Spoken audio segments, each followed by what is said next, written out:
Airbnb, Tinder, Bumble, these social media apps, or I'm going to consider them social media or service, trying to fix a problem, but created a problem within itself. But let's just break down Airbnb real quick. People are just buying houses to run Airbnbs instead of the general principles of saying I have extra space, let's rent it out. Or I want to find someone to date. Now you have so many hard layers and super subjective type of measurements. Oh, height done. I'm not even considering this person. Or look done. Not even job done. I'm not, swipe right. And now it's making it harder both sides to be insecure on dating. So it's actually harder to date versus to actually now making it easier to date. That was my weird thought. That was a weird when you talked about Airbnb. I think every solution creates an inherent problem. It's been like that since ever.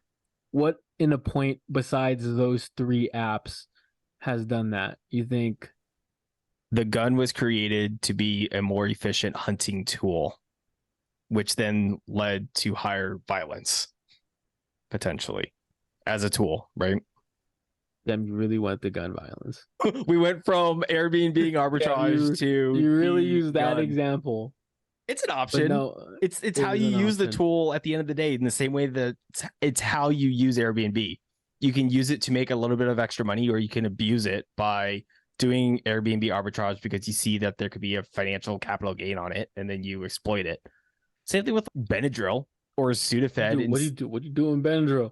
Okay. Have you been to a CVS or a Rite Aid or a Bartell's or anything like that and trying to get Sudafed? It's all locked up because people abuse the drug, even though it's supposed to be an allergy repellent or suppressant. It's a nasal decongestant.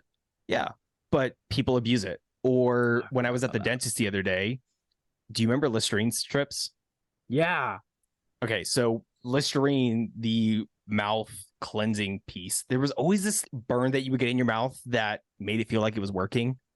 Yeah. And the reason for that was because they had alcohol in it. People were abusing that for other reasons besides cleaning your mouth, which is also why today's mouthwash doesn't have that burn like it used to, is because that's a chemical piece that got taken out.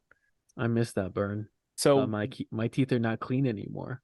One solution creates another problem. I think there's every piece that I think everything has created another problem from a solution that it was, initially created for. Can you even think of any solution that has not created a potential problem? We talk about electric vehicles. So great. Yeah, and how it actually creates a larger carbon footprint to produce the vehicles. The irony of it, because you really think about its core, you have to get electricity to pump in these cars.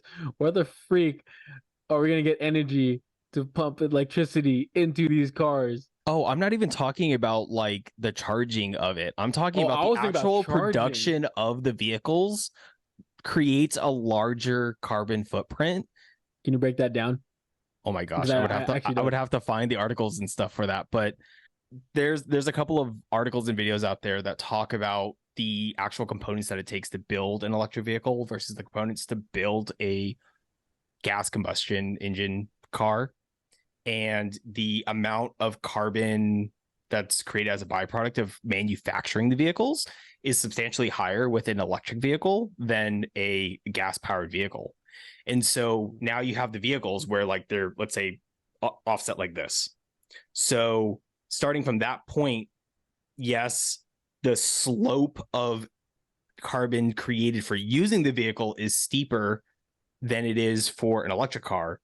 The electric car needs to be driven. There's a break even point of how many thousands of miles that need to actually be done before that actually breaks even. And thinking about how fast and how long the average person actually has a vehicle, average ownership of a car. I want to say 10 years, but I feel like that's not right. For me, it's 10.